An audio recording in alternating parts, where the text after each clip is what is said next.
The reunion invitation sat on her kitchen counter for 3 days. Victoria Blake stared at it like it might explode. 25 years since high school, a lifetime of choices, of consequences, of becoming someone she never imagined. Her ex-husband Brett had already posted on Facebook, mocking people who wouldn't attend, calling them charity cases, failures, too ashamed to show their faces. He had no idea she was coming, had no idea what she'd become, had no idea that in 48 hours, his entire world would shatter. Because Victoria wasn't just attending, she was the keynote speaker, CEO of a $100 million company, about to merge with Caldwell Industries, Brett's company, where she'd become his boss. This is the story of a woman who lost everything and built an empire from the ashes.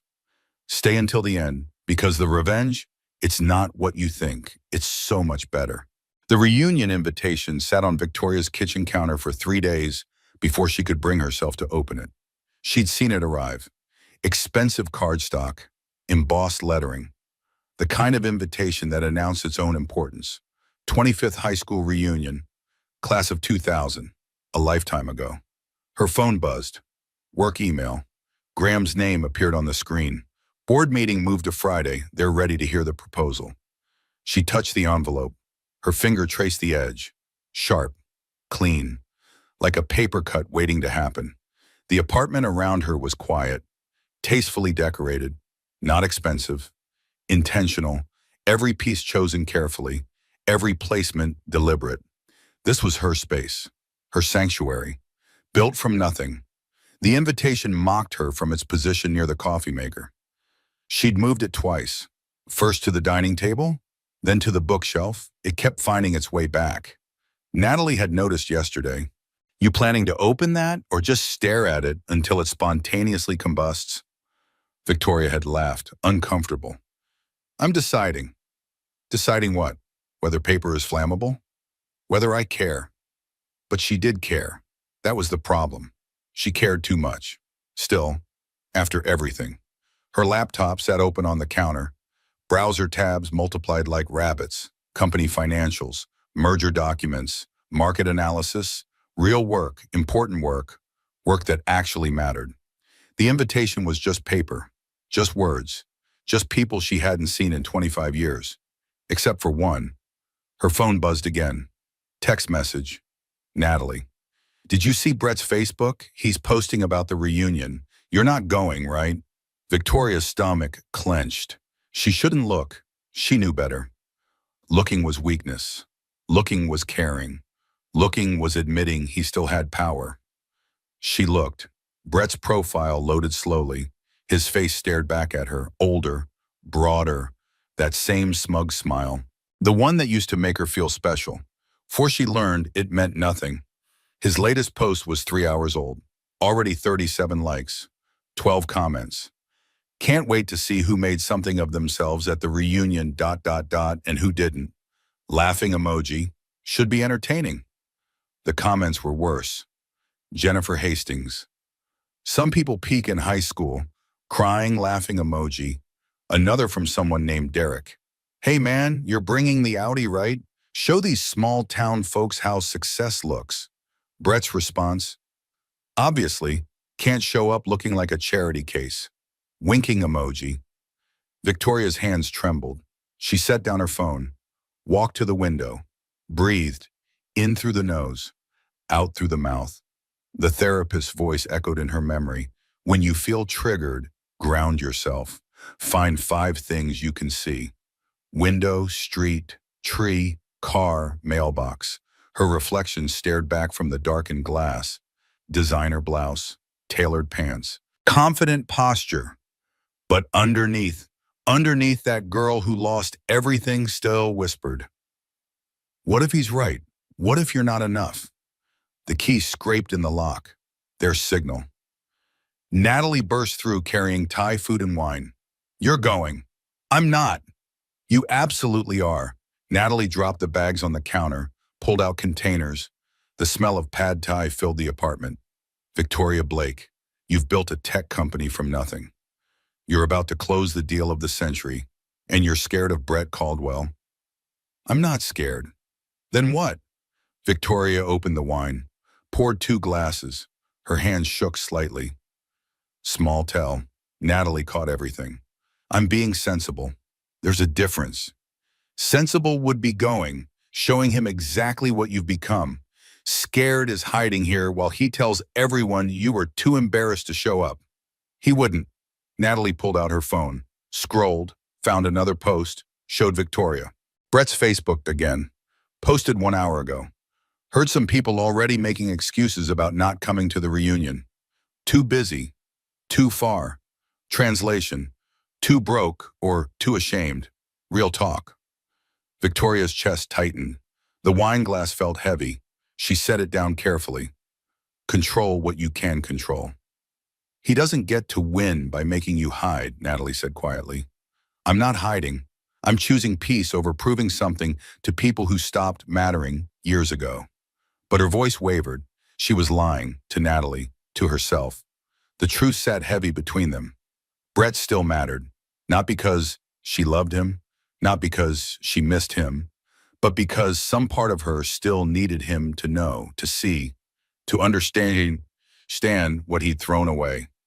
Natalie served the food. They ate in silence, comfortable, the kind that comes from years of friendship, from surviving together, from 3 a.m. phone calls and wine-soaked confessions.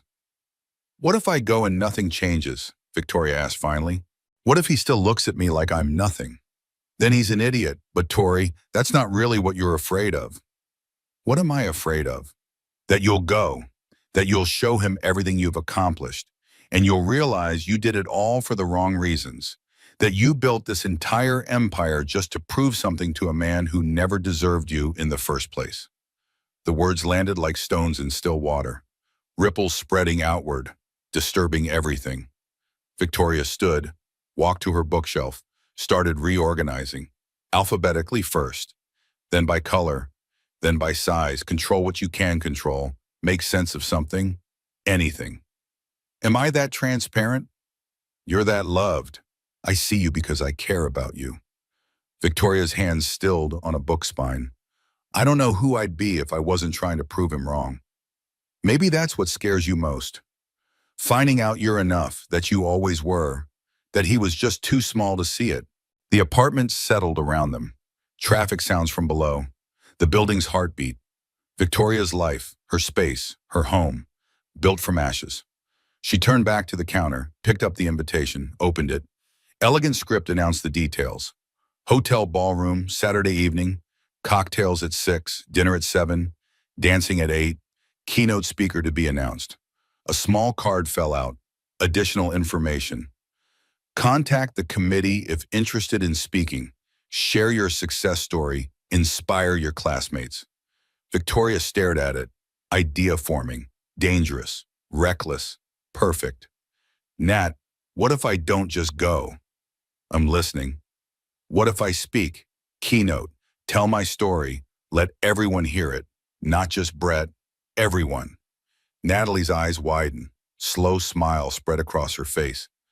That's diabolical. That's honest. I have a story worth telling, whether Brett's there or not. But he will be there. But he will be there. They looked at each other. Understanding passed between them. This wasn't about revenge.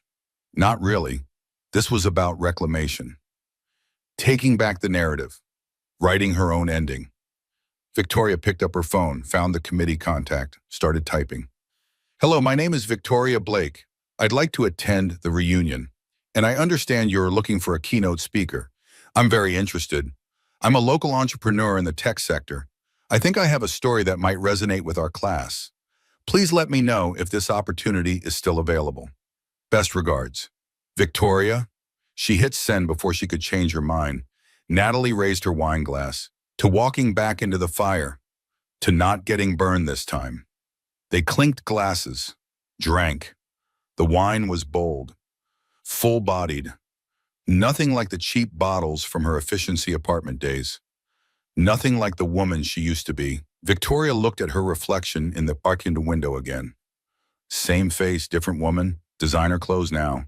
Confident posture. Success earned through blood and tears and midnight coding sessions. But underneath, always underneath, That girl who lost everything whispered, "What if he's right? What if you're not enough?"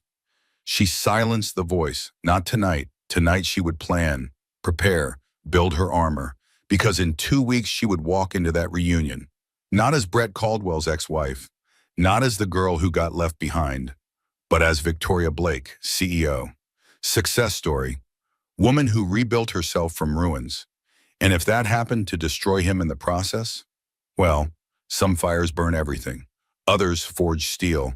She intended to be steel. Victoria couldn't sleep. 3:15 in the morning. Digital clock numbers glowed accusingly in the darkness. She tried. Hot bath, meditation app, herbal tea. Nothing worked.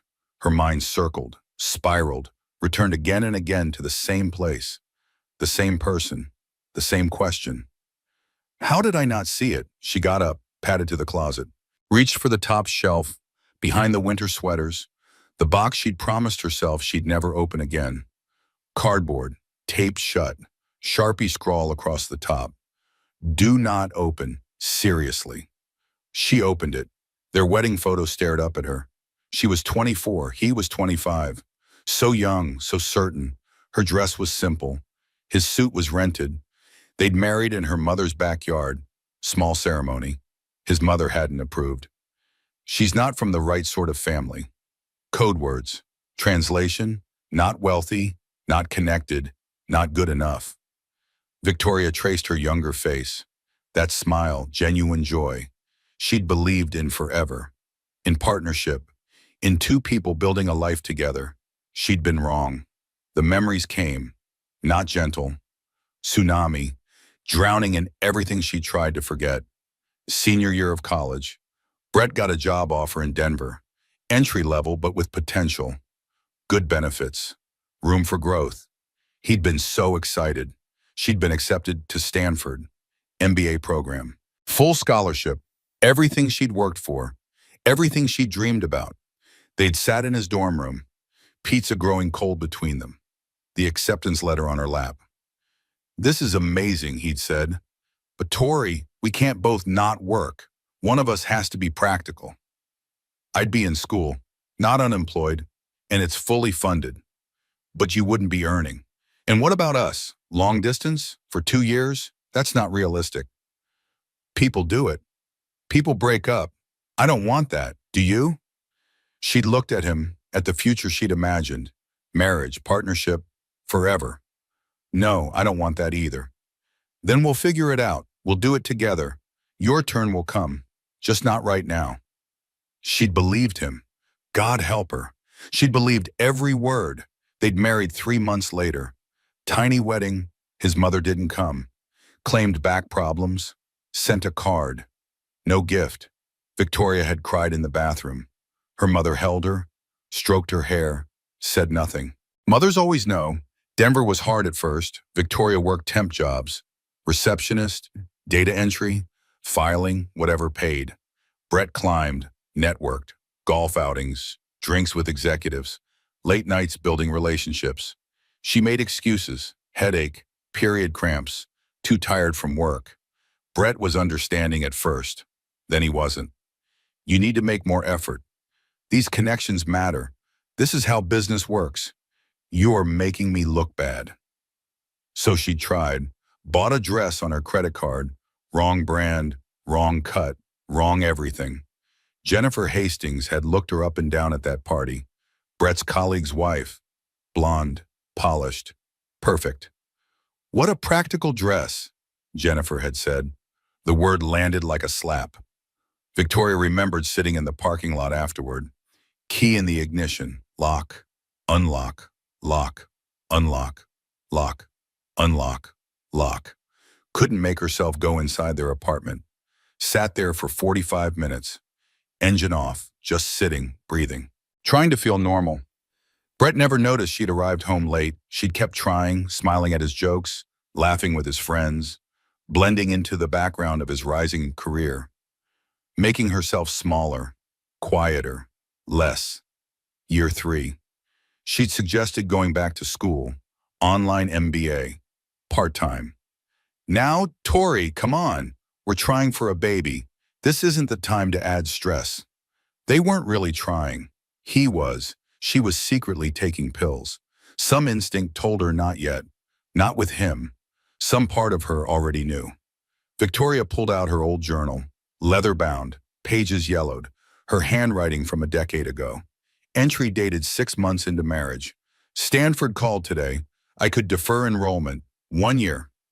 2 if needed. Brett says it's not the right time.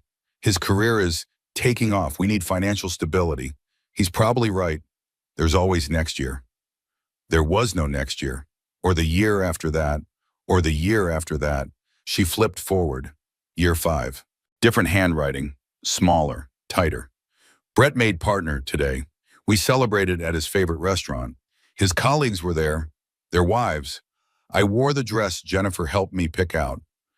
She's been so kind, teaching me how to fit in, how to be the right kind of wife. I'm grateful.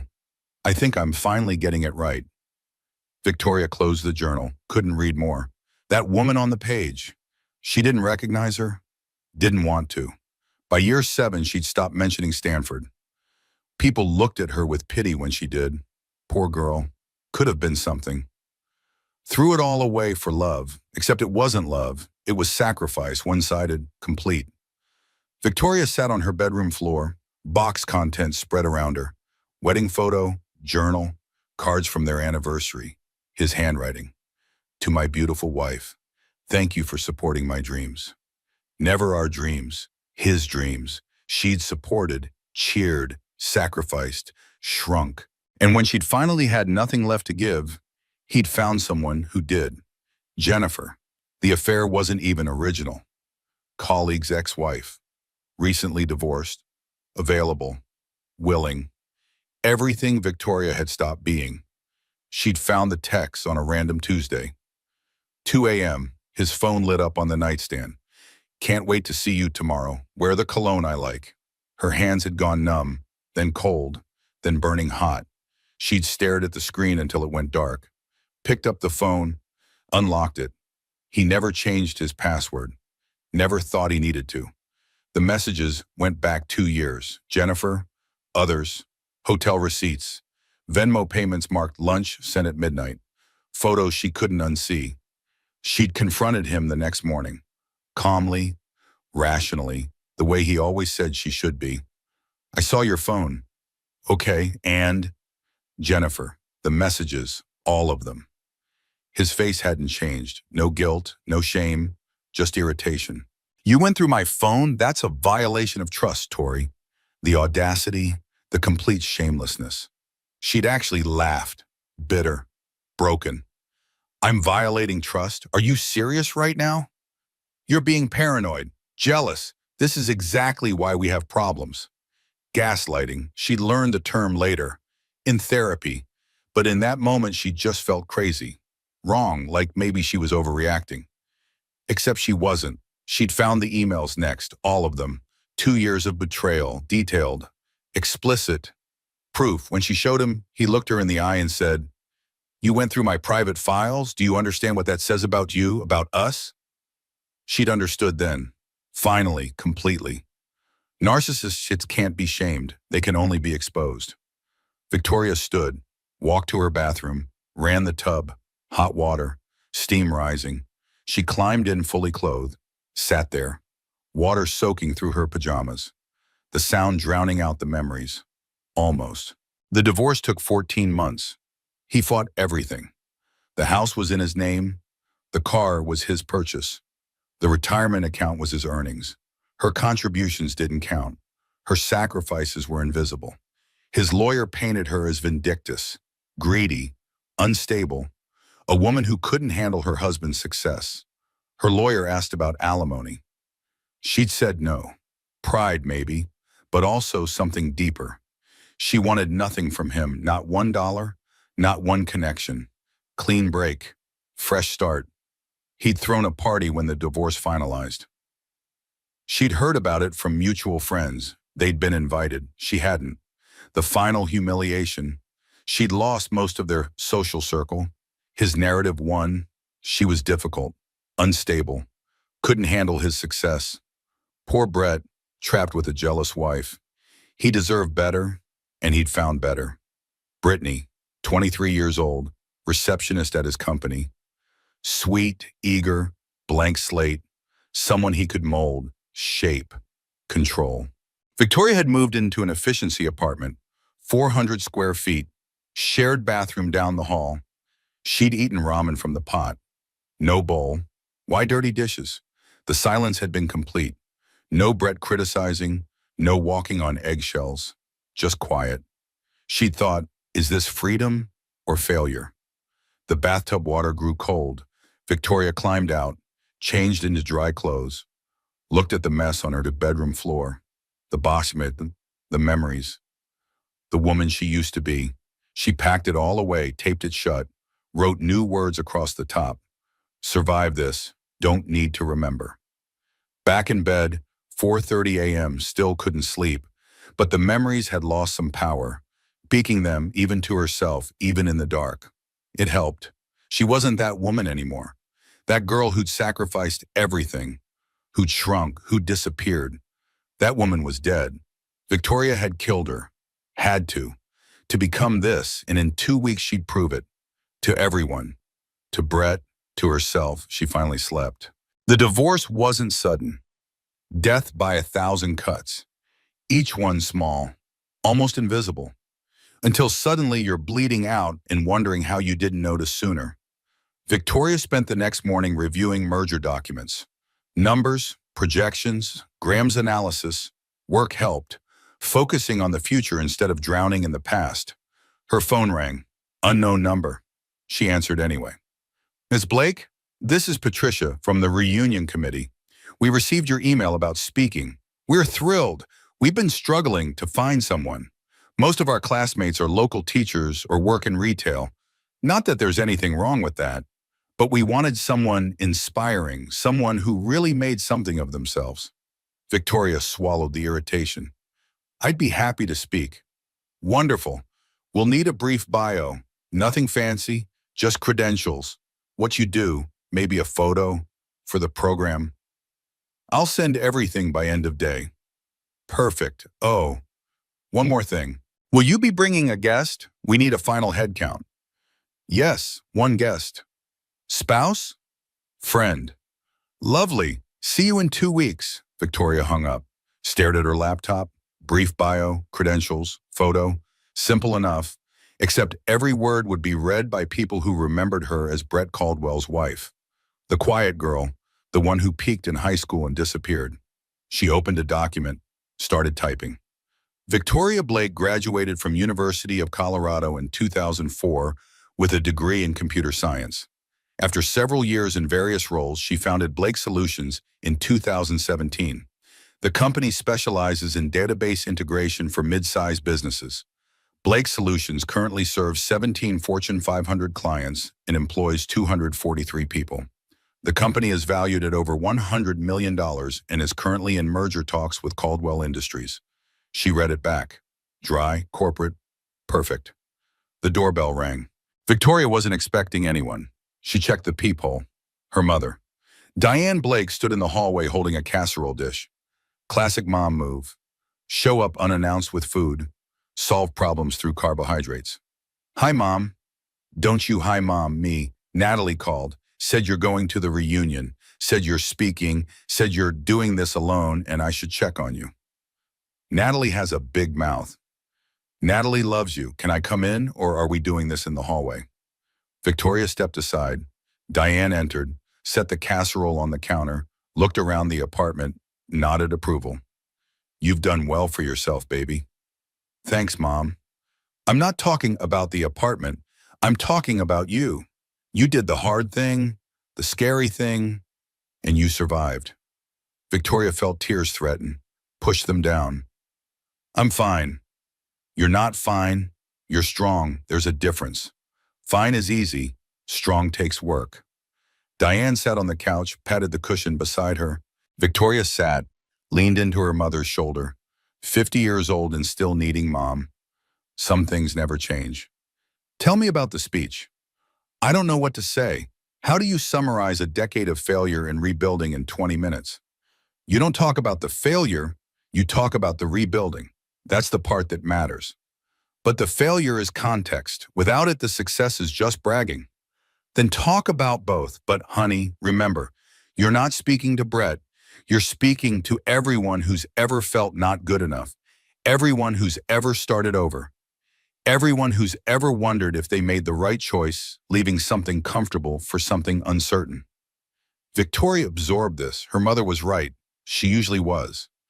What if seeing him break something in me? What if I'm not as over it as I think? Diane was quiet for a moment, then, do you still love him? No. Do you hate him? No. Then what do you feel? Victoria considered. Really considered. Nothing. I feel nothing for him, but I feel everything about who I was with him. The girl who disappeared. I hate her. I'm ashamed of her, and I'm terrified she's still in here somewhere, waiting, ready to shrink again if someone asks. She's not. How do you know? Because that girl couldn't have built what you've built. That girl was survival mode, defense. This woman? Diane gestured around the apartment. This woman is a fence, creation, power. I don't feel powerful. Power isn't a feeling, it's a choice. You keep choosing yourself, that's power. They sat together, mother and daughter, survivor and witness. The casserole cooled on the counter, traffic sounds filtered through the windows. Life continuing. Diane stood, kissed Victoria's forehead. I should go. Your father wants me home before dark. He worries. Thanks for coming. Thanks for letting me. And Victoria, that speech? Tell them about the night and after the divorce. Tell them about the ramen, the efficiency apartment, the moment you thought you'd made a terrible mistake. Because that's the moment that matters. That's when you had to choose. And you chose yourself. Some of them need to hear that. After Diane left, Victoria returned to her laptop, deleted the corporate bio, started over. This time she wrote truth, raw, honest, painful. The speech started forming, not a success story, a survival story, not about winning, about refusing to stay defeated. She worked until evening, words flowing, faster than expected, like something breaking open inside her. Years of silence finding voice. Her phone buzzed. Text from Natalie. Dinner? Or are you stress working again? Victoria smiled. Stress working, but successfully. Send me what you've got. Fresh eyes. Victoria sent the draft. 30 seconds later, her phone rang. Holy shit. Good holy shit or bad holy shit? This is nuclear. You realize this will destroy him, right? That's not the goal. Maybe not, but it's going to be the result. You're telling everyone exactly what kind of man he is without saying his name. Everyone will know. Jennifer will know. His new wife will know. His boss will know. Victoria hadn't thought about that, about collateral damage, about public exposure. Should I soften it? Absolutely not. This is perfect. This is honest. This is every woman who's ever been gaslit finally getting to speak truth. Don't you dare soften it. They talked for another hour, refining, tightening, making every word count. By the time they hung up, Victoria had a complete speech. Powerful, true, ready. She saved it, backed it up, sent it to herself. Some part of her still feared losing it, like the universe might decide she didn't deserve this moment. That night, Victoria lay in bed, not sleeping, thinking about the breaking point, the moment her marriage truly ended, not the affair. That was symptom, not the divorce. That was just paperwork. The breaking point was earlier, quieter, more complete. Year 10, she'd suggested going back to school again. One last try. Brett, I want to do my MBA online, part-time. It won't interfere with anything. He'd looked up from his phone, irritated. We've talked about this. That was years ago. And my answer hasn't changed. You have everything you need. Why complicate things? Because I want more for myself. More than what? Than being my wife? Than our life? That's not enough for you? The trap. The way he twisted everything made her ambition sound like betrayal. That's not what I said. It's what you meant. You've never been satisfied, never been grateful. I've given you everything, and it's still not enough. She'd gone quiet then. Recognize the pattern, defend herself and prove his point, stay silent and confirm his narrative. Lose either way. That was the moment, sitting at their kitchen table. His dismissal, her silence, knowing she disappeared so completely even she couldn't find herself anymore. The divorce took another 2 years, but that was when the marriage ended, when she realized staying would be death. Maybe not physical, but death of self, death of possibility, death of the woman she might have been. Victoria rolled over, pulled the blanket higher, allowed herself a moment of gratitude. For her younger self, for finally choosing to leave, for surviving what came after. Some people stay, in marriages, in jobs, in lives that kill them slowly. She'd been brave enough to go. That counted for something, maybe counted for everything. The first year after divorce was survival, not living, surviving. There's a difference. Victoria's efficiency apartment was exactly that. Efficient. 400 square feet, kitchenette in the corner, bathroom shared with 3 other units down the hall. She'd scraped together first month, last month, and security deposit working doubles at a temp agency. The apartment building smelled like boiled cabbage and regret. Thin walls transmitted every argument, every crying baby, every late-night fight. She'd learned her neighbors' rhythms. The couple in 302 fought every Thursday. The single mom in 310 worked graveyard shifts at the hospital. The old man in 314 played big band music until midnight. It was home. Barely, but hers. She'd temp during the day. Administrative work, filing, data entry, phone answering. The kind of work that paid by the hour and disappeared from memory by evening. Her degree in computer science gathered dust while she made coffee for executives and scheduled their meetings. The irony wasn't lost on her. Back where she'd started, supporting other people's careers, other people's dreams. Except now she wasn't building toward anything, just surviving, one paycheck at a time. The nights were hardest, silence, complete. No Brett criticizing her cooking. No walking on eggshells, no performing, just her, alone. In 400 square feet, she'd sit on the air mattress. Her furniture was in storage. Couldn't afford to retrieve it yet. Eating ramen from the pot, no bowl. Why dirty dishes? The ramen tasted like salt and poverty and starting over at 32. One night she'd hit bottom. Not dramatically, no breakdown, just nothing. She'd sat on the floor, air mattress still inflating, eating cold ramen. The spork bent. The sodium made her tongue thick. And she'd thought, is this freedom or failure? The question haunted her, kept her up at night. Freedom meant choice, agency, possibility. This felt like punishment, like the universe confirming Brett's narrative. She'd left. She'd demanded more. And look where it got her. Her phone had rung. Mom. Diane's voice careful, loving, worried. Are you eating? Yes, Mom. Really eating or ramen again? Mom. Victoria, baby, come home. Your room is exactly how you left it. I am home. Silence, then. Okay, but you know where I am, always. After they hung up, Victoria had cried. First time since the divorce. Not sad tears, grateful tears. Someone still believed in her. Someone still saw her as more than Brett Caldwell's unstable ex-wife. The radiator clanked, hissed, the building's heartbeat. She'd fallen asleep to that sound, woken to it, learned to love it, the sound of starting over, the sound of survival. 6 months into her new life, a temp assignment sent her to a tech conference.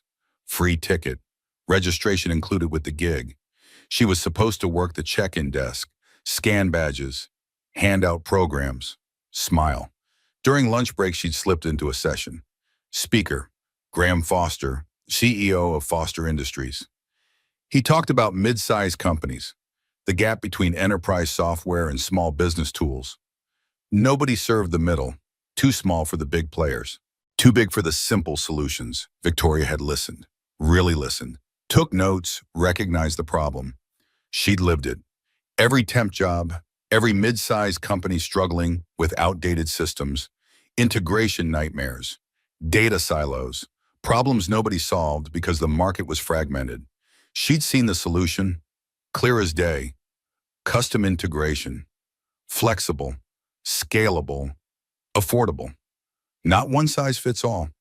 Tailored, precise, exactly what these companies needed.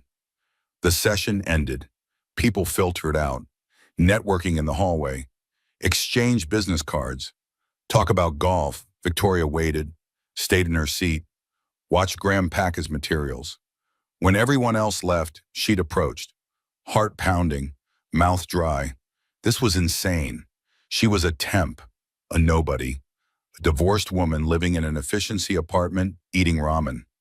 Mr. Foster? He'd turned, tired eyes, kind face, real smile. Graham, please.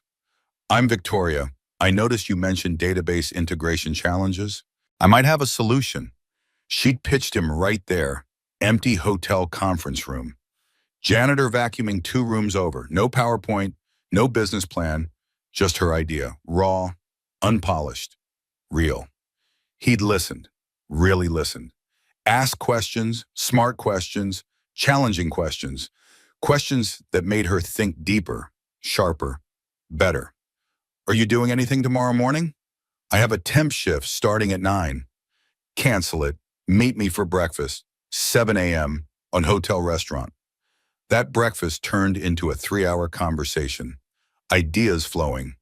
Graham seeing what she saw, understanding the vision, the possibility, the market.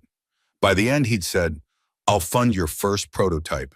$50,000, enough to build something real. Show me what you can do. I don't have a company. You do now. It wasn't romantic. Graham was married, 3 kids, pictures on his phone. He was a mentor, an angel investor, a believer, someone who saw potential where others saw a temp worker. Victoria had incorporated the next week. Blake Solutions, LLC. Her name, her company, her dream. Finally, the first year was brutal. 18-hour days, learning to code again, skills rusty from years of disuse, learning to sell, learning to run a business, learning everything.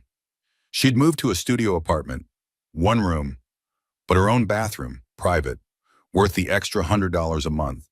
The studio became her office, her home, her world. Graham mentored from a distance, weekly calls, reviewing code, challenging assumptions, pushing her to think bigger, broader, better. The first client came 9 months in, small manufacturing company, 50 employees drowning in data, spreadsheets everywhere, no integration, no efficiency, chaos. Victoria had built them a custom solution, nothing fancy, just exactly what they needed. Integrated their inventory, sales, and accounting, gave them real-time visibility, saved them 30 hours a week. They'd paid $20,000. Her first real contract. First real money, first real validation. She'd sat in her car in the parking lot afterward, hands shaking, and called Natalie. Couldn't speak, just sobbed. Happy tears, shocked tears. I did it tears. Natalie had cried too. I knew you would. I always knew. That week, Brett had posted on Facebook, photo of a new Audi, caption, success is the best revenge, sunglasses emoji. Victoria had seen it, felt nothing. She was too busy building, too busy creating, too busy becoming. The second year brought 5 more clients. Word spread, quietly. Mid-sized companies talked to each other, shared solutions. Blake Solutions became known. Reliable, effective, personal. Victoria's secret, she listened, really listened, found what they actually needed, not what she wanted to sell, not what looked impressive, what solved their specific problems. Client retention hit 97%. Unheard of in tech. Companies stayed because she cared, because she delivered, because she made their lives better. Year 3, revenue hit $2 million. Victoria hired her first employees, 3 developers, 1 salesperson, built a real team, rented real office space, not fancy, but legitimate, professional, real. Graham had laughed during their quarterly review. You're making me rich. I'm making us both rich. She'd insisted on equity, 50-50 partnership. Graham refused. 60-40. You did the work. You deserve majority. Year 4, 7 million in revenue. Team grew to 25. Office space expanded. Real benefits, real stability, real company. Year 5, 23 million. 75 employees, 3 offices, national presence. Victoria bought a house, not to prove anything, because she wanted to. Modern, clean lines, wall of windows. Nothing like the traditional colonial Brett had insisted on. Her space, her choices, her life. The day she closed on the house, she'd driven past her old marital home. The one Brett got in the divorce. New family lived there now. Kids' toys in the yard. Trampoline. She'd wanted a trampoline. He'd said it would lower property value. She'd smiled, drove away, never looked back again. Year 6 brought Fortune 500 clients. Real credibility, real validation. Blake Solutions wasn't a small company anymore, wasn't scrappy, was legitimate, powerful, necessary. Natalie visited often, wine nights on the deck, city lights below, success measured in views and square footage, and finally breathing easy. Have you dated? Natalie asked one evening. I've been busy. That's not an answer. Victoria had dated carefully, a few dinners, one brief relationship. Nice guy, engineer, wrong timing, or maybe wrong person, or maybe she wasn't ready, or maybe she liked being alone now. I'm not ready, or you're protecting yourself. Both could be true. Year 7, August. Graham called emergency meeting. Victoria drove to his office, downtown, 50th floor, view of mountains. Graham's success was quiet, steady, the kind built over decades. We've been approached. Merger opportunity. Victoria's chest tightened. With who? Caldwell Industries. The world tilted, colors too bright, sounds too loud. She gripped the chair arms, breathed, in through nose, out through mouth. Brett's company. His boss's company. Marcus Wellington runs it. Brett's just a VP, middle management. No, S.A. Tory. Absolutely not. Graham set down papers. Merger proposal. Numbers swam. Astronomical. Life-changing. Everything they'd worked for. This would make us a unicorn. Billion-dollar valuation. Your 60% would be worth $600 million. I don't care. You should care. This is everything we've built toward. Victoria stood, paced, hands shaking. Not fear, fury. Brett didn't get to be part of this. Part of her success. Part of her triumph. This was hers. Separate, unrelated, free from him. He doesn't get to win. He's not winning, you are. The org chart puts you as Chief Operating Officer. Second in command, Brett reports to you, not directly, through 2 layers, but ultimately, you outrank him significantly. That stopped her. Say that again? You'd be COO. Brett would remain VP of Sales, regional, under your authority, your executive leadership. He's middle management. Victoria sat, processed, the irony, the poetry, the complete reversal. You knew when you approached me about this, you knew he worked there. Graham met her eyes, honest, direct. I knew, but Tory, that's not why I invested 7 years ago. That's not why I'm pushing this merger. Your solution is brilliant. Their distribution is massive. Together, we dominate the market. This is smart business, whether Brett exists or not. When do they need an answer? Board meets in 2 weeks. The reunion is in 2 weeks. Graham paused. What reunion? Victoria smiled, slow, dangerous. Never mind, schedule the board meeting, I'm in. That night she'd stood on her deck. City lights below. Her city now. Her success. Her life. She didn't feel triumphant. She felt tired. So tired of carrying the weight of proving herself, of fighting, of building armor against dismissal. But maybe, just maybe, she could set it down soon. The burden of not being enough, the fear of being that efficiency apartment girl again. Maybe winning meant not needing to fight anymore. Maybe success was finally feeling safe enough to rest.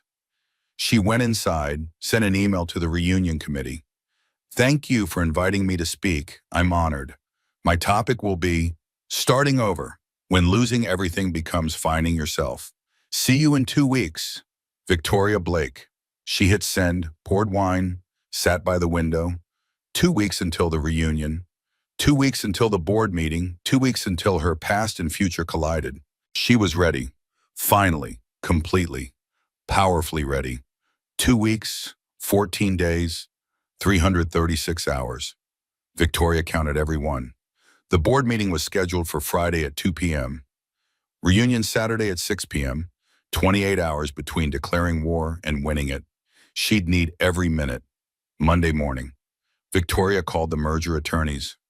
3 hours reviewing documents, terms, conditions, integration plans, her role, Brett's role, the organizational chart that would make her his superior. Marcus Wellington's office had sent the charts. Clear hierarchy, Marcus at top, Victoria second, 3 VPs reporting to her. Brett was one of them. On paper, in practice, he'd report through a director, but ultimately, eventually, he'd be hers to manage. The poetry of it, the justice, the complete reversal of power. Monday afternoon, she drafted her reunion speech, not the corporate bio, the real story. The one about eating a ramen and wondering if she'd made the biggest mistake of her life.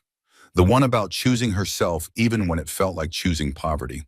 She wrote about the efficiency apartment, the shared bathroom, the radiator that clanked, the moment she'd sat on the floor and questioned everything, and the moment after that, when she decided to keep going anyway. Natalie came over that evening, read the speech, cried, "This is perfect. This is everything. Don't change a word. It's too vulnerable, too raw. That's why it's perfect. People need raw. They're drowning in polished, in fake, in everyone pretending they have it all together. This is real. This is truth. This is the speech that changes lives." Tuesday, Victoria met with Graham, reviewed the merger one more time, made sure she understood every detail, every implication, every way this would change everything to Shyam. "Are you doing this for the right reasons?" Graham asked. "What are the right reasons?" "Business, growth, market domination, the future of both companies." "And what are the wrong reasons?" "Revenge, proving something, showing your ex-husband you won." Victoria considered, really considered. Honestly, it started as the wrong reasons, but somewhere along the way it became the right ones. This merger makes sense, with or without Brett, but I won't pretend it doesn't feel good, knowing he'll see exactly what he threw away, exactly what I became without him. Graham nodded. "That's honest. I can work with honest." Wednesday, Victoria went shopping. Natalie insisted on coming. "This is strategic warfare. Your outfit is armor. We're finding the perfect armor." They tried 12 stores, rejected everything. Too flashy, too modest, too trying, too casual. Nothing hit the right note. Store 13, small boutique, dress tucked in the back, navy blue, perfect cut, sophisticated without being showy, expensive without screaming it. The kind of dress that whispered success instead of shouting it. Victoria tried it on, stood in front of the mirror, and for a moment, just a moment, she saw herself, really saw herself. Not the girl from the efficiency apartment, not Brett's ex-wife, but Victoria Blake, CEO, woman who rebuilt herself from ashes, survivor who became a victor. "That's the one," Natalie said quietly. "How do you know?" "Because you're not posing. You're just standing there, being yourself, and it's enough. You're enough." They bought the dress, simple heels, modest, professional, her grandmother's pearl earrings, the only thing she'd kept from the marriage. Not because they were from Brett, they weren't. Because they were from Grandma Rose, who'd survived her own bad marriage, who'd rebuilt, who'd understood. Thursday, Victoria practiced her speech, out loud, timing it, 22 minutes. Perfect. She cut 3 minutes, got it to 19, room for pauses, for emotion, for breath. She recorded herself, listened back, heard the tremor in her voice when she talked about the divorce, the strength when she talked about building the company, the wisdom when she talked about learning to choose herself. It was good, real, true, scary as hell. Thursday evening, Marcus Wellington called. Not his assistant, him directly. Ms. Blake, I wanted to touch base before Friday's meeting. Make sure we're aligned. Of course. I should tell you something. In the interest of transparency, we have a potential conflict of interest on our team. Brett Caldwell. Silence, then. You know him. I was married to him 13 years ago, divorced 11 years ago. We haven't spoken since. More silence, then Marcus laughed. Actually laughed. Well, this just became more interesting. Does it change anything? Should it? No, our personal history is irrelevant to the business case. Blake Solutions is a strong acquisition target. Caldwell Industries needs our technology. The fit makes sense. Brett's presence doesn't change the fundamentals. I agree completely, though I'll note, he's been telling people you'd never accept the merger. Said you'd be too proud to work for a company where he's an executive. Victoria's jaw clenched. Typical Brett, underestimating her, predicting her, trying to control the narrative even now. I'm not working for a company where he's an executive. I'm working for a company where I outrank him. Marcus laughed again, genuine, warm. I like you, Miss Blake. Tomorrow at 2. Come prepared to impress the board. Always. After hanging up, Victoria sat very still. Brett had told people she wouldn't accept, had predicted her pride, her fear, her inability to work alongside him. He'd been wrong, as usual, about everything. She texted Natalie. Marcus called. Brett told people I'd refuse the merger. 3 dots. Then, he's terrified. Good. That night, Victoria laid out her outfit for Friday. Black suit, professional, powerful, different from the reunion dress. Board meeting Victoria and reunion Victoria were different roles, different armor. She reviewed her presentation one last time. Merger benefits, integration timeline, employee retention strategies, revenue projections, clean, professional, airtight. Graham had reviewed it twice. You're ready, more than ready. You're going to walk in there and own that room. I hope so. I know so. Victoria went to bed early, set 3 alarms, couldn't afford to oversleep, couldn't afford any mistakes. This was too important, too big, too much. She dreamed about the efficiency apartment, the air mattress, the ramen. But in the dream, she wasn't sad, she was grateful. Because that apartment taught her she could survive anything. And if she could survive that, she could survive anything, including walking into a boardroom tomorrow and claiming her throne, including walking into a reunion Saturday and facing her past, including looking Brett Caldwell in the eye and showing him exactly who she'd become. She woke Friday morning, 5 a.m., 2 hours before the first alarm, couldn't sleep, too much adrenaline, too much anticipation, too much everything. She made coffee, reviewed notes, practiced her opening statement, showered, dressed, stood in front of the mirror. Black suit, pearl earrings, confident posture, face that had seen hell and came back stronger. You've got this, she told her reflection. Her reflection agreed. Victoria grabbed her bag, laptop, presentation files, business cards, everything she needed to close the deal of her life. She drove to Caldwell Industries headquarters, downtown, gleaming glass tower, 50th floor, Marcus Wellington's domain. Brett's office was on the 17th floor. She'd checked. 33 floors below where she'd be. The symbolism wasn't lost on her. She parked, breathed, gathered her armor, walked inside. The receptionist looked up. Mr. Blake. Yes. They're ready for you, 50th floor, executive boardroom.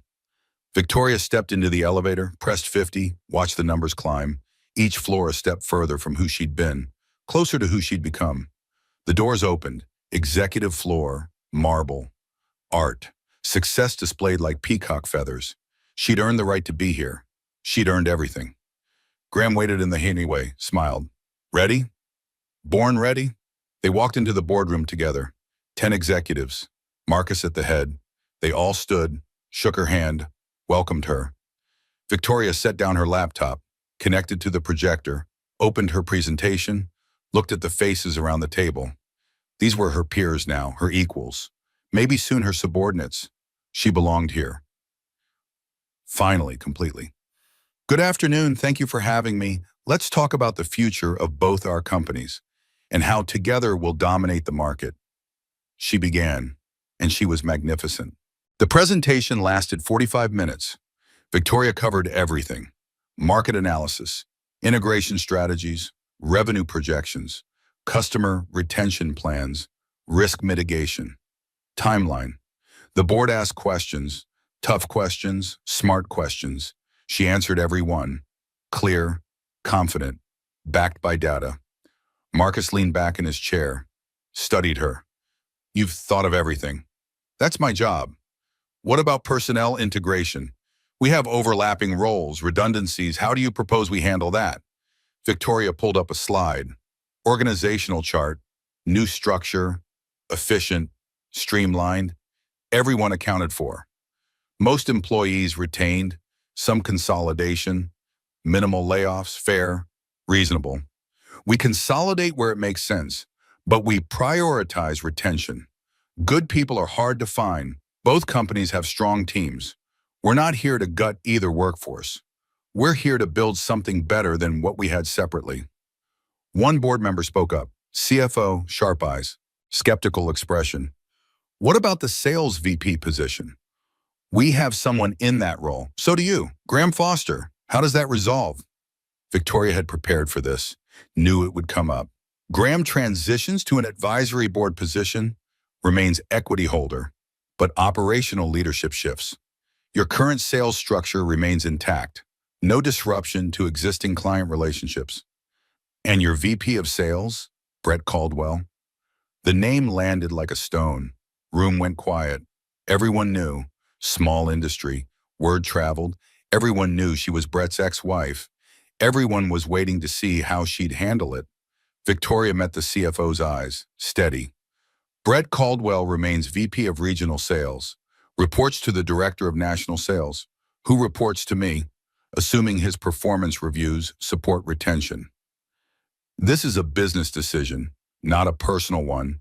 If he does his job well, he keeps his job. If he doesn't, he doesn't. Same standard as everyone else. Marcus smiled, small, approving. Fair enough. They moved through the rest of the agenda: compensation packages, timeline, legal considerations, due diligence. Everything was in order. Everything was ready. At 3:45, Marcus called for a vote. All in favor of proceeding with the Blake Solutions merger? 10 hands raised, unanimous. Motion carries. Welcome to Caldwell Industries, Ms. Blake. Effective immediately, you're our new chief operating officer. They applauded, stood, shook hands. Congratulations. Welcome aboard. Looking forward to working together. Victoria felt numb, good numb, shocked numb. She'd done it. Closed the deal. Became executive leadership at a billion-dollar company. Everything she'd built, everything she'd worked for. Real, official, done. Graham hugged her, quiet, emotional. You did it. I knew you would. But watching it happen, that was special. Marcus approached, extended his hand. Ms. Blake, I'm impressed. Your presentation was flawless. Your vision is exactly what we need. I'm confident you are going to transform this company. Thank you. I'm honored by the opportunity. One more thing I should mention. I'll be attending an event tomorrow. My wife's 25th high school reunion, class of 2000. Apparently I'm her +1. He smiled. I understand you're speaking. Small world. Victoria's heart stopped. Marcus Wellington was attending the reunion. Brett's boss would witness everything. The speech, the reveal, the entire public vindication. Yes, I'm the keynote speaker. Wonderful. I'm looking forward to it. My wife speaks highly of you, says you were quiet in high school. Interesting how people change. They shook hands again. Marcus returned to his office. Victoria stood in the empty boardroom. Graham beside her, both processing. Did that just happen? Victoria asked. Marcus is going to the reunion. He's going to see everything. Brett has no idea what's coming. I didn't plan this. But you're not upset about it either. Victoria smiled, slow, dangerous. No, I'm really not. They left the building, walked to the parking garage, 5 p.m., Friday evening. Weekend stretching ahead. Tomorrow. The reunion. The speech. The moment she'd been building toward. Do you need anything? Graham asked. Moral support? Last-minute review? I need to go home. Practice my speech one more time. Get a good night's sleep. And trust that I'm ready. You're ready. More than ready. You're going to walk in there tomorrow and own that room. Just like you own this one. They parted ways. Victoria drove home. Traffic was heavy. Friday rush. Everyone escaping to their weekends, their lives, their plans.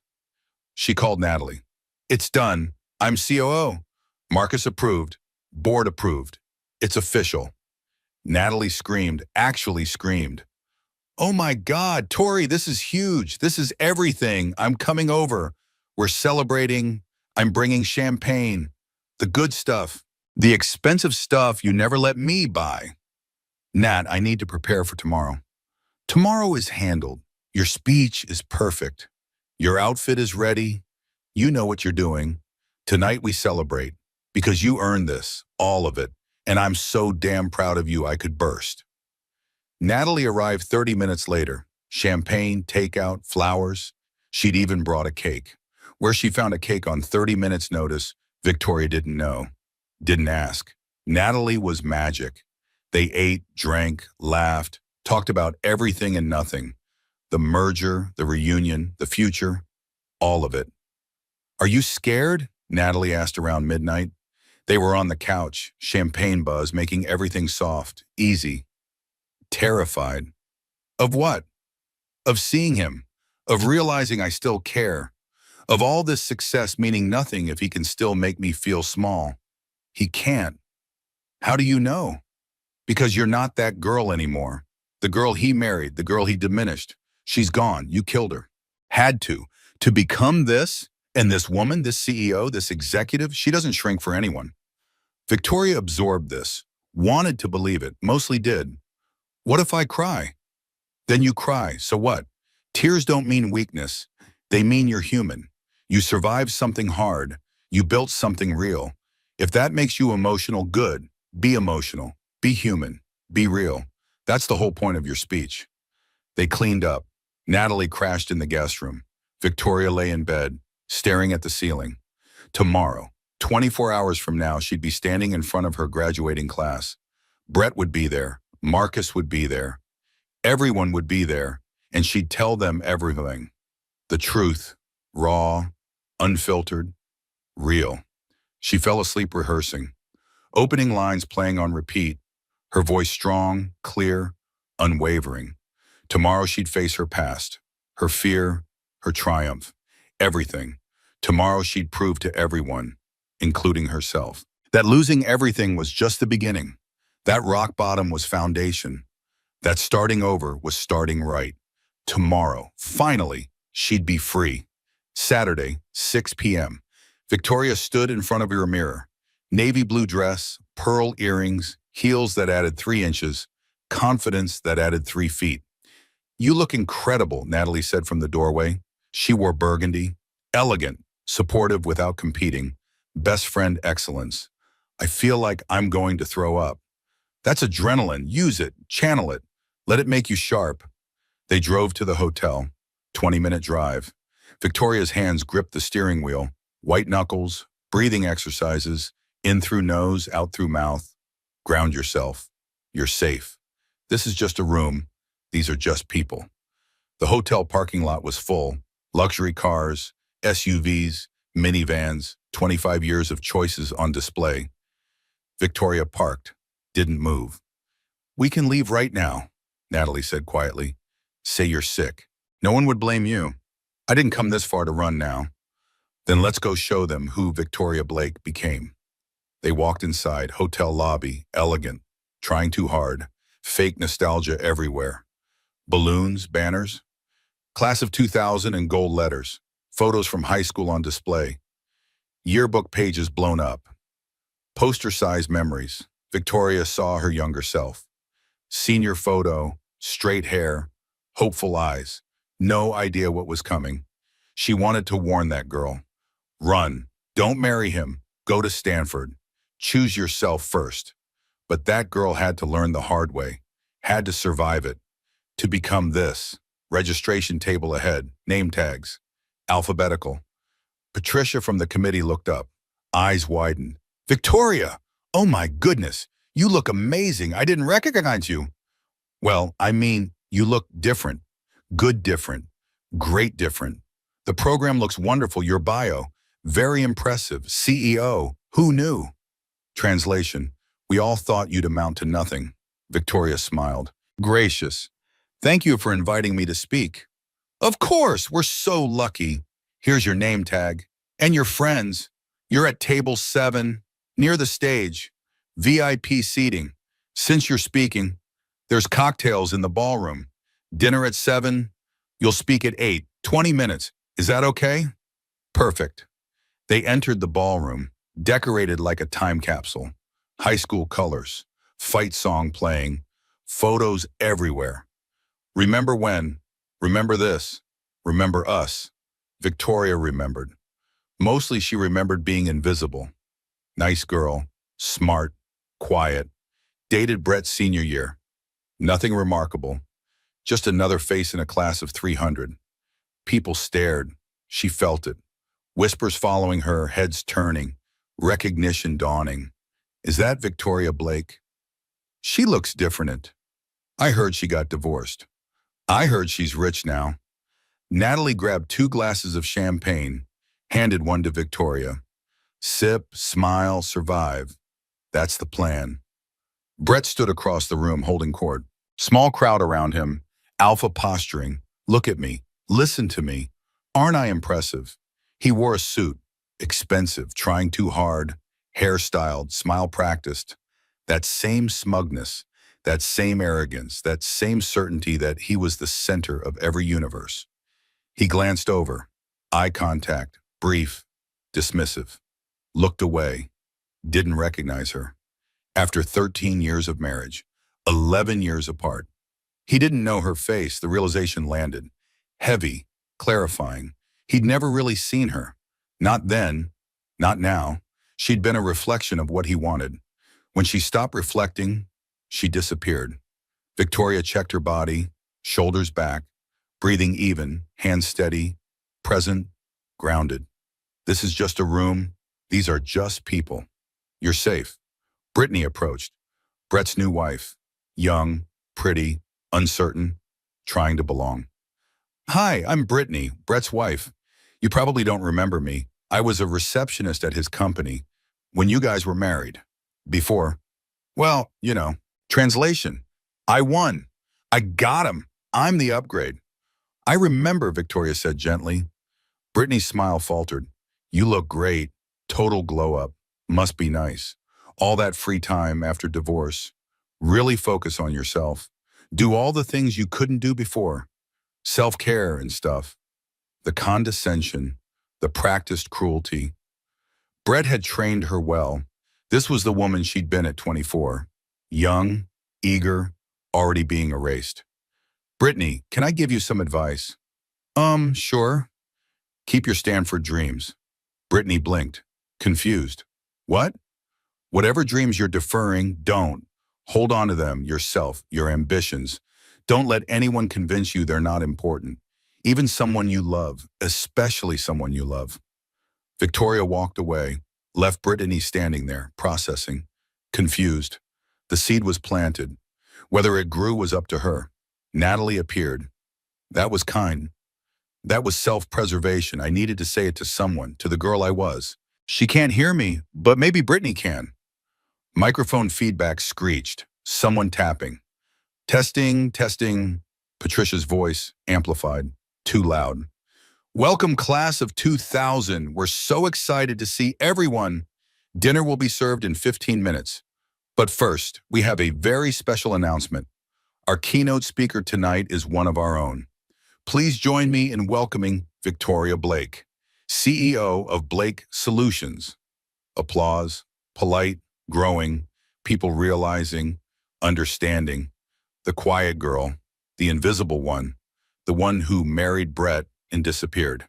She'd done something, become something, someone. Brett's head snapped up, face pale, confused, scanning the room. looking for her, looking for the girl he'd married, the girl he'd divorced, the girl he thought he knew.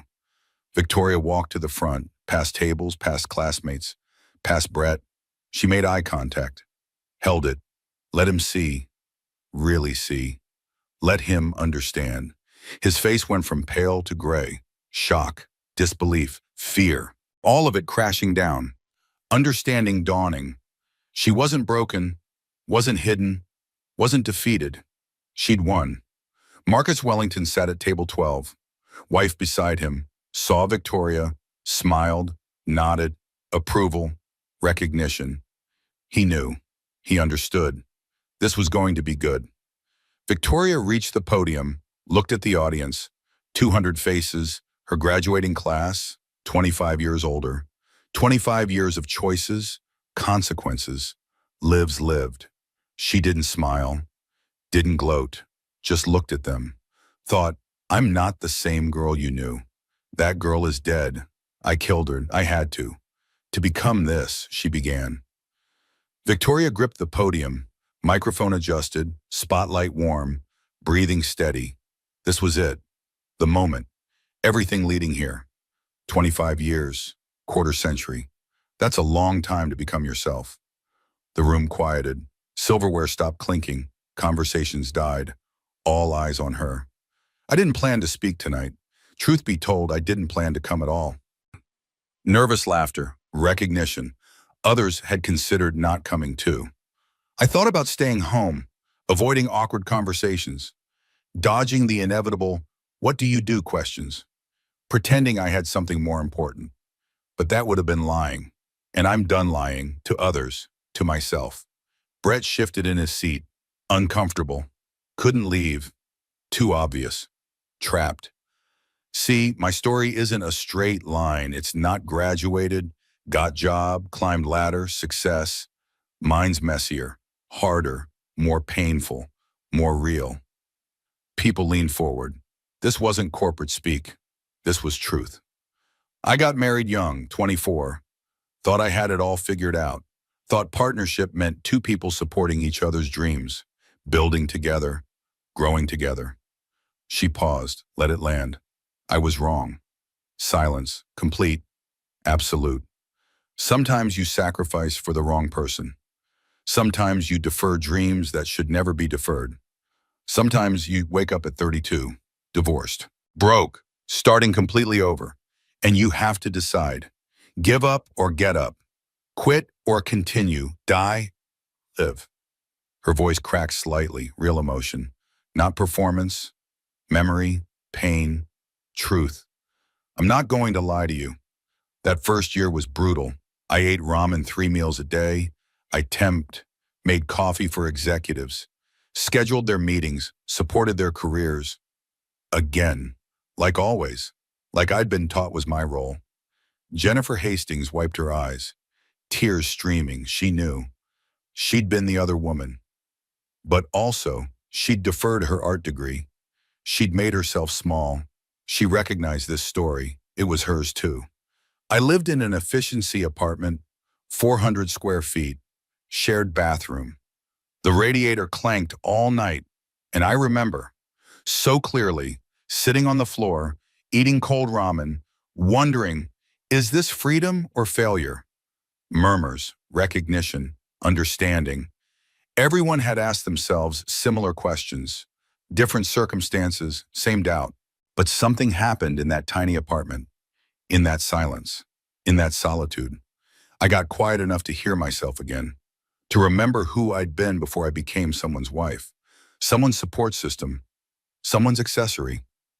Brittany stared, pale, shaking. This was her story too, future or present. She was living it or about to.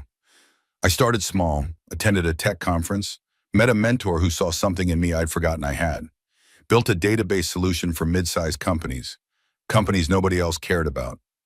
Too small for enterprise, too big for simple tools. I found the gap, filled it.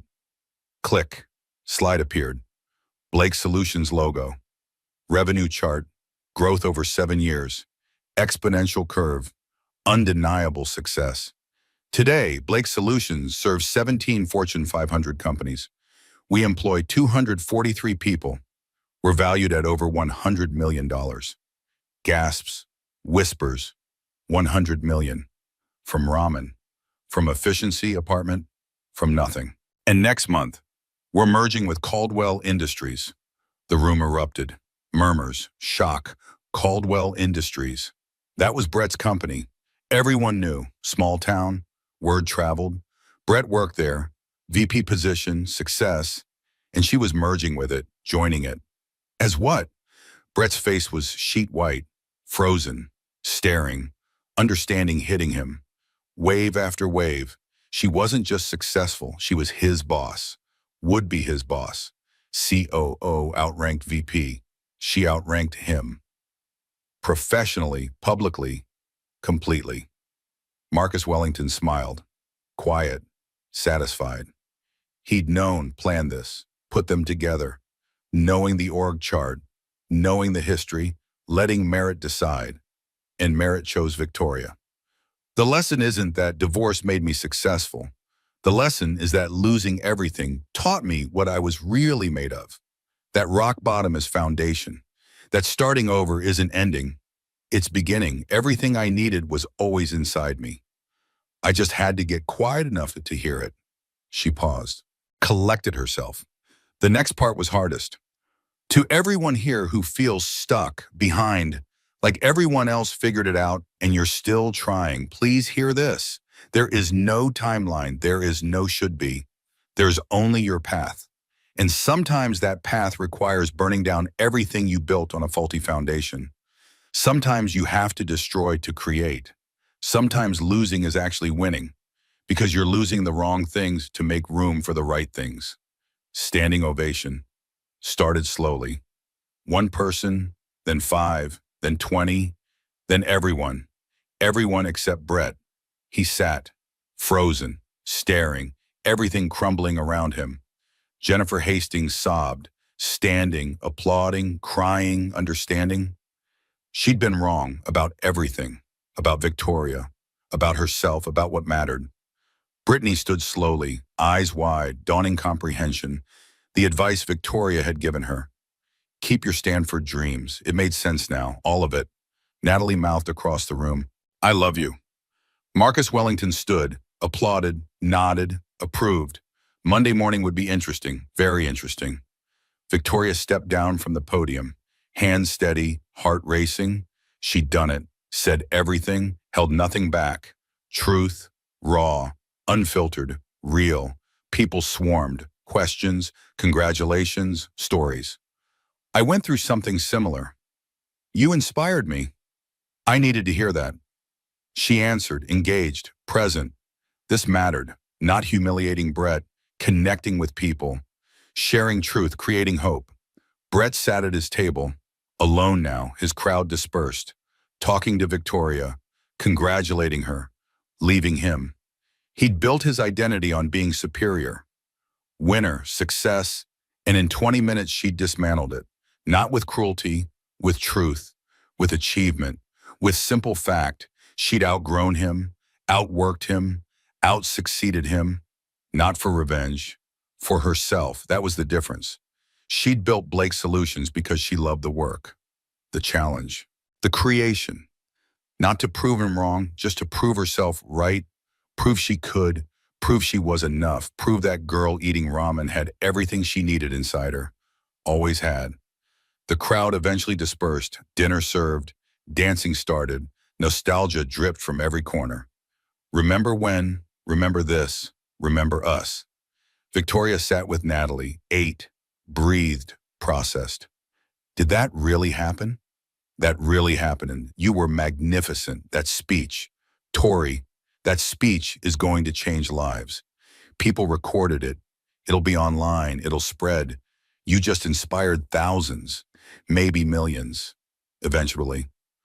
I just told my truth.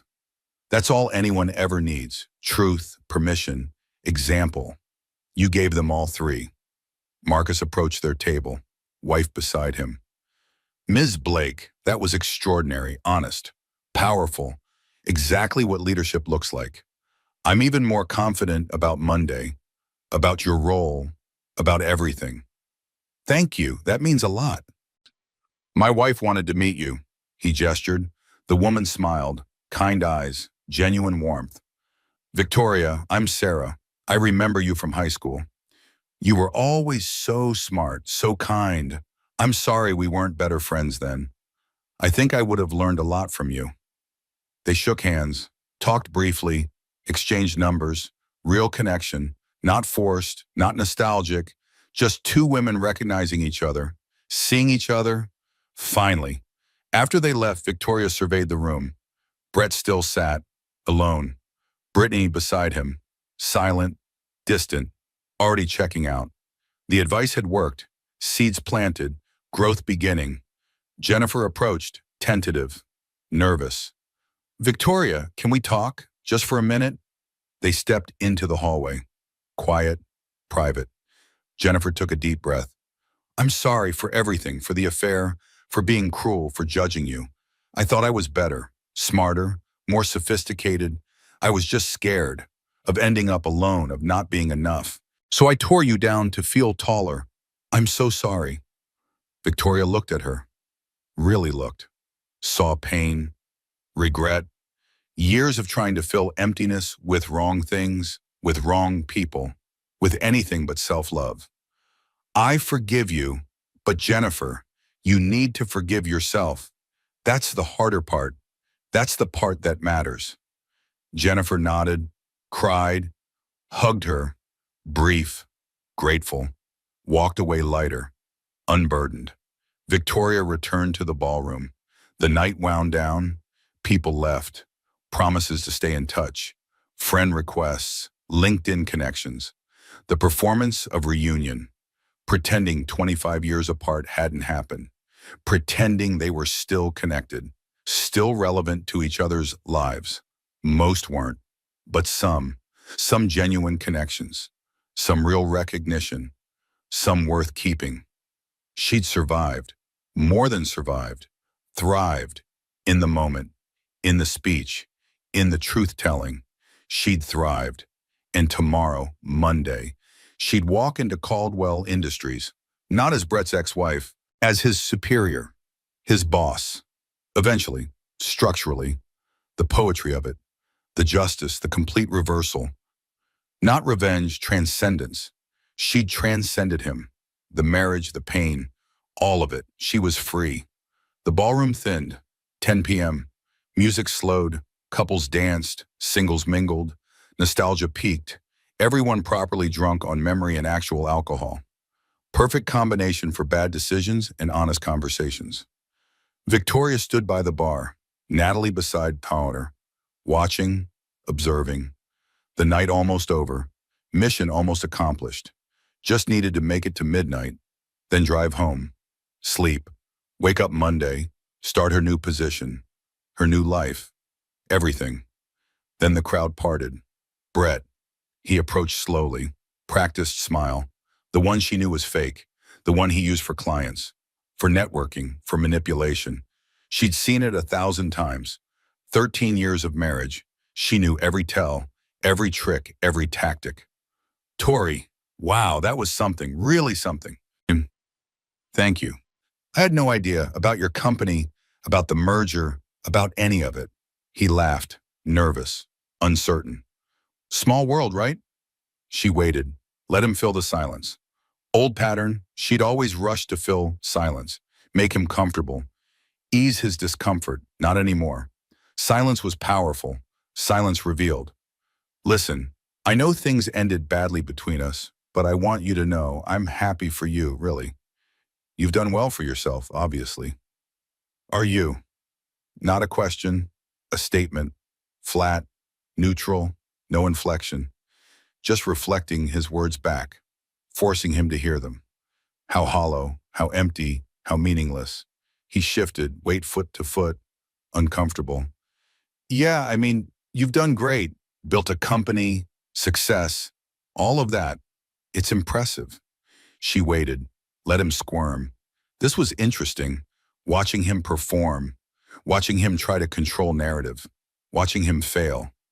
Tori, Come on, don't be like this. We're adults, mature. We can be civil, professional, right? Civil and professional. Is that what you want?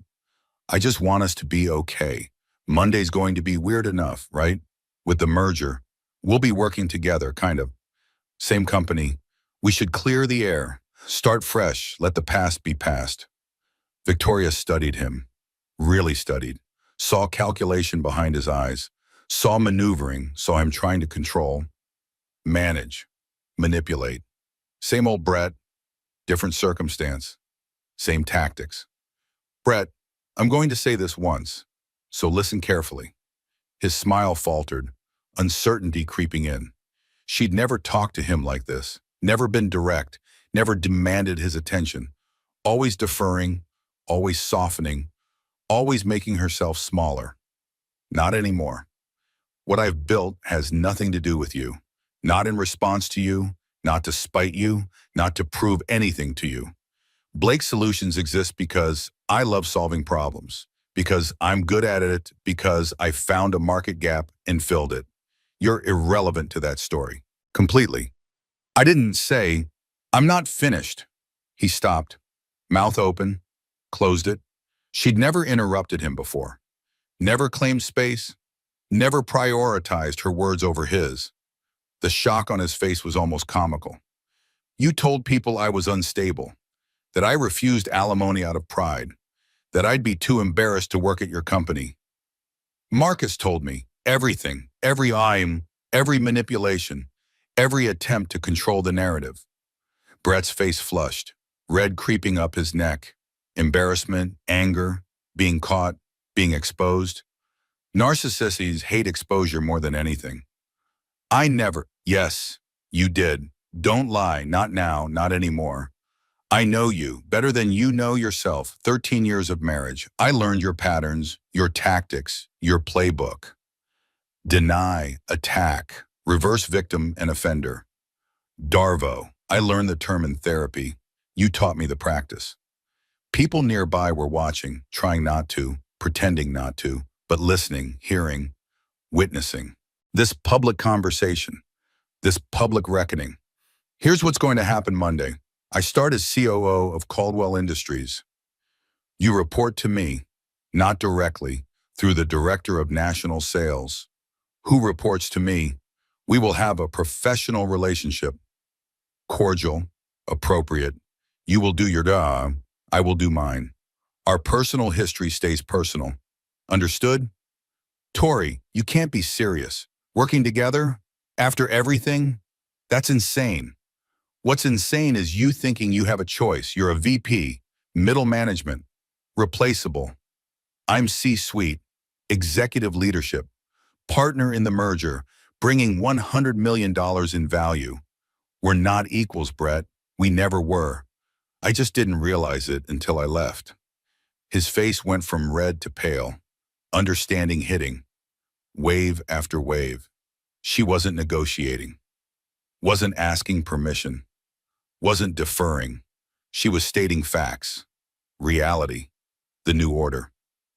I don't hate you. I don't think about you at all.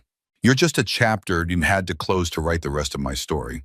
And honestly, you did me a favor. A favor. You showed me I was stronger than I knew, that I could survive anything, that I could build something real, something mine, something that matters. You showed me I didn't need your validation, your approval, your anything. She started to walk away, stopped, turned back. One more thing, the thing that mattered most. Brittany asked about my glow-up. Tell her it started the day I stopped trying to shrink myself to make you comfortable. Tell her I hope she figures that out sooner than I did. Tell her Stanford dreams matter. All dreams matter. Even when someone you love says they don't. Brett stood there, mouth opening, closing. No words, no control, no power. Just a middle-aged man realizing he'd lost something valuable. Not understanding what, not understanding when. Just knowing it was gone. Irretrievable. Done. A slow clap started. Marcus Wellington. Standing 10 feet away. Wife beside him. He'd heard everything, witnessed everything. His expression was unreadable, professional, neutral, but his eyes approved. Ms. Blake, magnificent speech earlier. Even better exit. I didn't know you were speaking with our VP of sales. Caldwell, didn't know you two knew each other. Brett's face, pure horror. His boss, witnessed everything. The desperation, the grasping, the exposure. Marcus extended his hand to Victoria, ignored Brett completely. Looking forward to Monday, 8 a.m., my office, executive leadership meeting. You'll meet the full C-suite. Get oriented. Start your transition. I think you're going to transform our company in the best possible way. I look forward to it. Marcus nodded, looked at Brett, expression cooling. Caldwell, my office. Also 8 a.m. We need to discuss your organizational fit, your role going forward, whether your performance reviews support retention. Lots to discuss. Translation, you're being evaluated, possibly demoted, possibly fired. Everything is on the table. Marcus walked away, wife beside him. Brett stood frozen, everything crumbling. Career, reputation, control, all of it slipping through his fingers like water. Victoria found Natalie at the bar, watching, smiling, proud. Did I just watch Marcus Wellington destroy Brett? You did. And you didn't even have to do anything. No, I just had to become someone who didn't need to, who didn't need revenge, who didn't need anything from him. That's the victory, not his destruction, my freedom. They clinked glasses, silent celebration, victory without cruelty, justice without revenge, transcendence without bitterness. The night ended, people left, promises made, connections created, stories told. Victoria and Natalie walked to the car. Midnight, cool air, stars above, everything quiet, peaceful. How do you feel? Natalie asked. Free, finally, completely. He doesn't have power anymore. Doesn't have space in my head. Doesn't matter. I'm free. They drove home, silent, comfortable, processing. Everything that happened, everything that changed, everything that began tonight. Victoria's phone buzzed. Text message, unknown number. She opened it. This is Brittany, Brett's wife. Thank you for what you said about Stanford dreams, about everything. I've been accepted to art school, deferred for 3 years. Thought I'd get back to it. But reading between the lines tonight, hearing your speech, hearing you tell him the truth, I know I won't. Not if I stay. So I'm not staying. Thank you for showing me what choosing myself looks like. I hope we can talk sometime. Really talk. Woman to woman. Survivor to survivor. Victoria read it twice, tears streaming. She'd save someone. Maybe, possibly, given Brittany permission to choose herself, to leave, to survive, to thrive. She texted back, call me anytime. Monday I'll be busy. Tuesday we'll have coffee. You can do this. I did it. So can you. You're stronger than you know. You always have been. 3 dots. Then, thank you for everything, for being honest, for being real, for being free. I want that. I'm going to get that. Victoria showed Natalie. They both cried. Happy tears, proud tears, recognition tears, the cycle breaking. One woman helping another. Truth setting people free.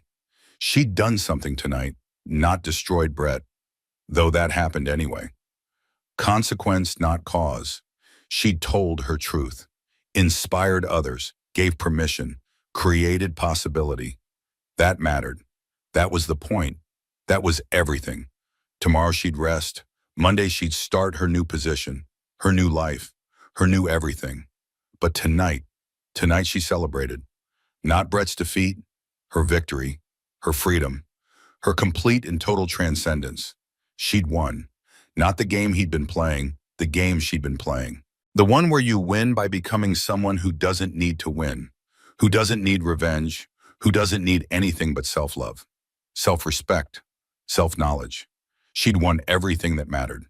And it felt exactly how she'd imagined, like coming home, to herself, finally, fully, forever. 3 months later, Victoria's office, 50th floor, corner view, mountains to the west, city to the east, everything between. Her nameplate gleamed on the door. Victoria Blake, Chief Operating Officer. She'd done well. First 90 days, integration smooth, teams merged efficiently, client retention at 99%, revenue up 18%, metrics everywhere, success measurable, undeniable. The merger was working, better than projected, better than planned. Blake Solutions Technology, Caldwell Industries Distribution, perfect match, perfect synergy, perfect everything. Brett had resigned 2 weeks after the reunion, pursuing other opportunities. Translation: left before being fired. Marcus had been conducting performance reviews. Brett's didn't support retention. History of inflated numbers, exaggerated success, taking credit for teamwork. The pattern was clear. He'd peaked early, coasted, never grown. Victoria hadn't pushed for it, hadn't needed to. Truth found light, always did, eventually. She just accelerated the process by existing, by succeeding, by being undeniably excellent. Brittany had left him too, filed for divorce, enrolled in art school. They'd had coffee, talked, really talked, survivor to survivor, woman to woman. Brittany was talented, her art beautiful, raw, honest, pain transformed to creation. The best art came from surviving. They both knew. Jennifer Hastings had reached out. Coffee, apology, real friendship beginning, tentative, careful, but real. She'd deferred her art degree too. 30 years ago, she'd re-enrolled. Night classes, never too late, never too old, never too far gone. Growth was always possible. Natalie visited for lunch, weekly tradition. Today they sat in Victoria's office. Sandwiches from the deli. Overpriced, convenient, worth it for the time together. How does it feel? Natalie asked. Surreal. Good. Right. Like I'm exactly where I'm supposed to be. Just right? Better than right. This is mine. I built this. Not to prove anything, not to win anything, because I love it. Because I'm good at it, because it matters. Her assistant knocked, poked head in. Sorry to interrupt. Someone here to see you, says he's an old friend. Bobby Thornton? Victoria's breath caught. Bobby, high school sweetheart. Before Brett, before everything, the one who got away, or rather, the one she'd let go. They dated senior year, broken up for college, different schools, different paths, different lives. She'd heard he became a surgeon, divorced 2 years ago, moved back to Denver, full circle like her, like everyone eventually. Send him in. Bobby walked through the door, older, salt and pepper hair, distinguished, kind eyes, same smile, the one that had made her feel safe, seen, valued. 17 years old and thinking maybe this was it, forever, before knowing forever was complicated. Hi, Tori. Bobby, Natalie stood, gathered her things, smiled knowingly. I'll give you 2 a minute. Call me later.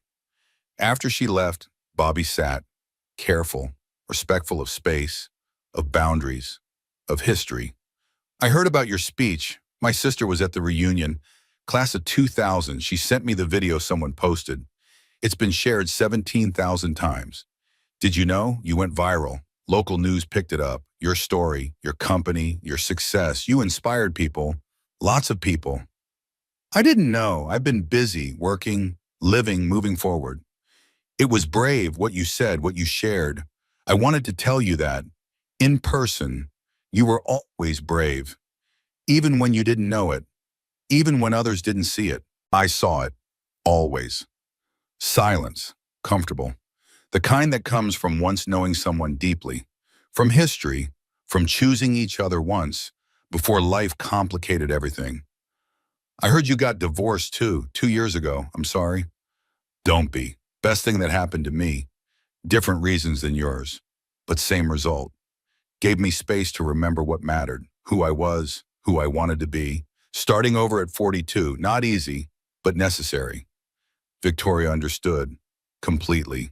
Starting over was never easy, always necessary, always worth it, always the beginning, never the end. Bobby, why are you here? Really, not the speech, not congratulations. Why did you come? He smiled, genuine, nervous, vulnerable.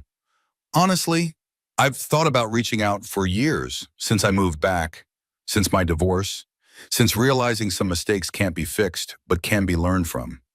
I saw your speech, saw you'd become exactly who you were meant to be, and I thought maybe, just maybe, it's not too late to reconnect, to catch up, to see if that thing we had, that spark, that recognition, if it's still there, or if we're just different people now, strangers who share history. And if we're strangers, then we have coffee, talk, reminisce, part as friends, no harm, no pressure, just two people who once mattered to each other, seeing if they still do.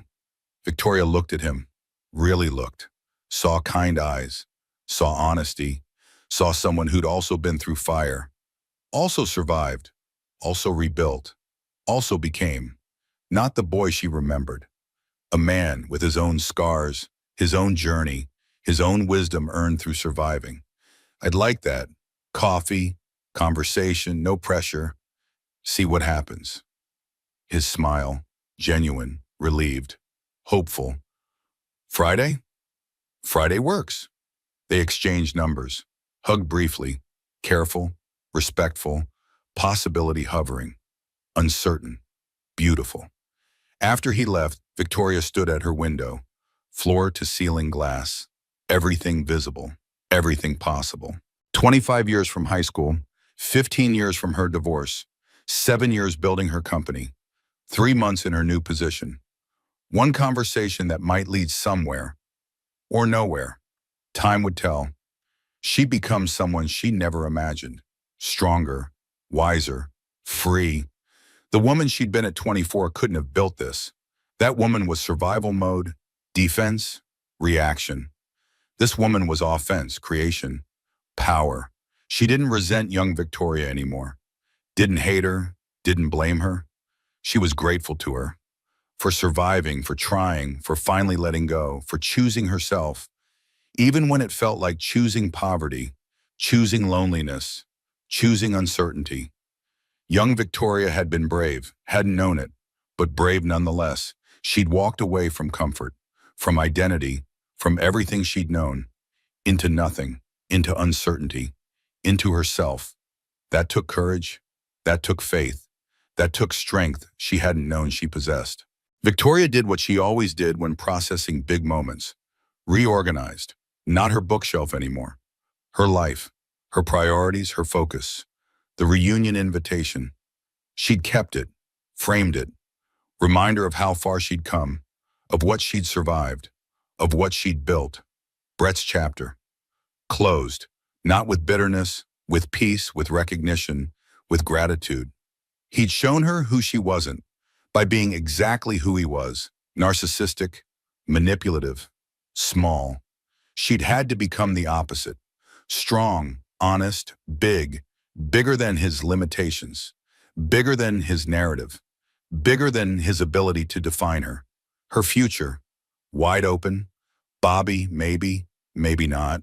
Work she loved, company she'd built, team she'd created, success she'd earned, life she'd chosen, all of it, everything, hers. Her phone buzzed, text from Bobby. Thank you for saying yes. I've thought about reaching out for years. Never had the courage until now. Worth the wait? She smiled, typed back. Worth the wait. See you Friday. 3 dots. Then, absolutely. Victoria Blake, 43 years old. CEO, COO, mentor, survivor, victor, thriver, liver, woman who had found herself in the rubble and built an empire. Not bitter, not broken, not the girl who'd lost everything. The woman who'd found herself, finally, fully, freely. The best revenge wasn't success. It was no longer needing revenge at all.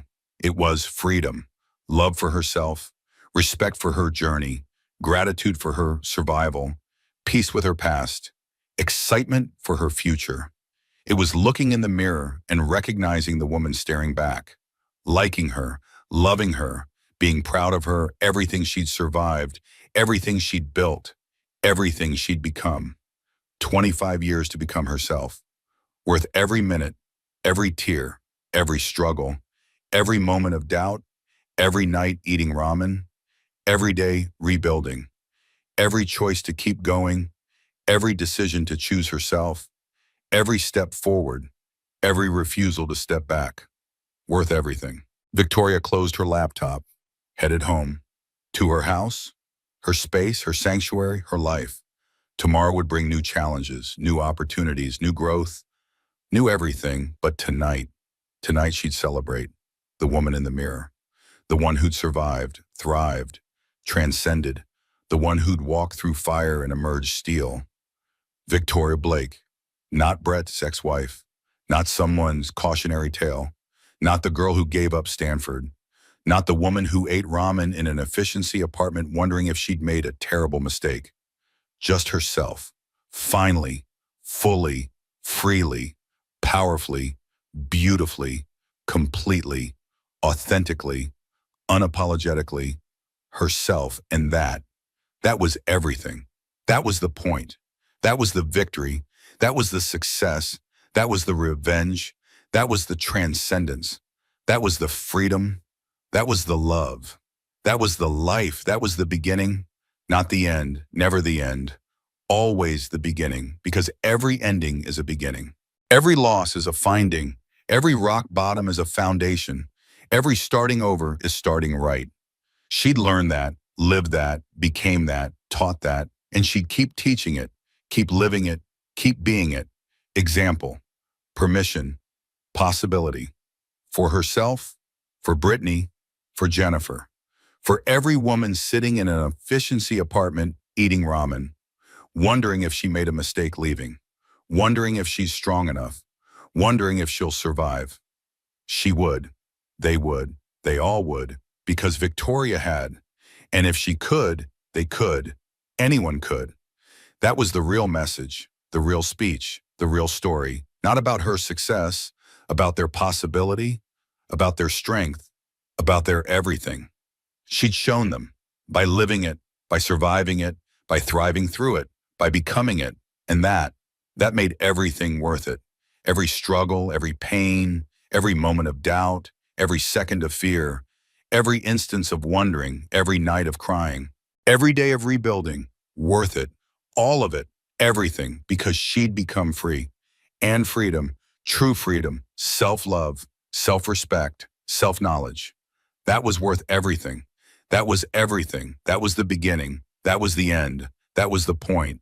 That was the story. That was the life.